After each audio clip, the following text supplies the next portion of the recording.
امریکی فضائیہ کے سربراہ نے اعلان کیا ہے کہ 6 جنریشن لڑاکا طیارے F-47 کی پیداوار شروع ہو چکی ہے اور اس کی پہلی پرواز 2028 تک متوقع ہے۔ یہ اعلان چین کی طرف سے حالیہ فوجی پریڈ میں اپنی نئی جنگی مشینری کی نمائش کے 3 ہفتے بعد سامنے آیا۔ واشنگٹن میں ہونے والے air space and cyber conference کے دوران امریکی فضائیہ کے chief of staff general David Allvin نے کہا کہ بوئنگ کمپنی نے F-47 کے پہلے یونٹ کی تیاری کا آغاز کر دیا ہے۔ انہوں نے مزید کہا کہ یہ طیارہ next generation air dominance programme کے تحت F-22 کی جگہ لے گا۔ جنرل ڈیوڈ ایلون نے بتایا کہ ہمیں تیزی سے آگے بڑھنا ہے۔ ٹیم کا ہدف ہے کہ 2028 تک یہ طیارہ فضا میں ہو۔ پچھلے کئی برسوں کی ریسرچ، سینکڑوں ٹیسٹنگ گھنٹے اور ہزاروں انسانوں کی محنت کے بعد ہم اس مقام پر پہنچے ہیں۔ انہوں نے یہ بھی بتایا کہ صرف چند ماہ قبل ہونے والے اعلان کے بعد ہی بوئنگ نے پہلا یونٹ بنانا شروع کر دیا ہے۔ ہم تیار ہیں اور ہمیں تیز رفتاری سے کام جاری رکھنا ہوگا۔ یاد رہے کہ مارچ 2025 میں امریکی صدر ٹرمپ نے سرکاری طور پر اعلان کیا تھا بوئنگ کو NGAD کے تحت چھٹی نسل کے لڑاکا طیارے کی تیاری کا ٹاسک دیا گیا ہے۔ امریکی صدر نے یہ بھی کہا تھا کہ F-47 کے تجرباتی ماڈلز 5 برس سے خفیہ طور پر اڑائے جاتے رہے۔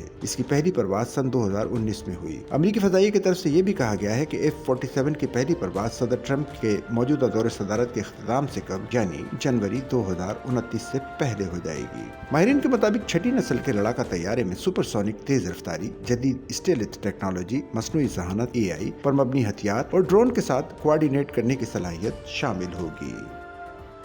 سچل نیوز نیٹ ورک کی ویڈیوز میں خوش آمدید۔ ناظرین، ویڈیو سے متعلق اپنی قیمتی رائے کا اظہار کمنٹ باکس میں ضرور کریں اور چینل کو سبسکرائب کریں۔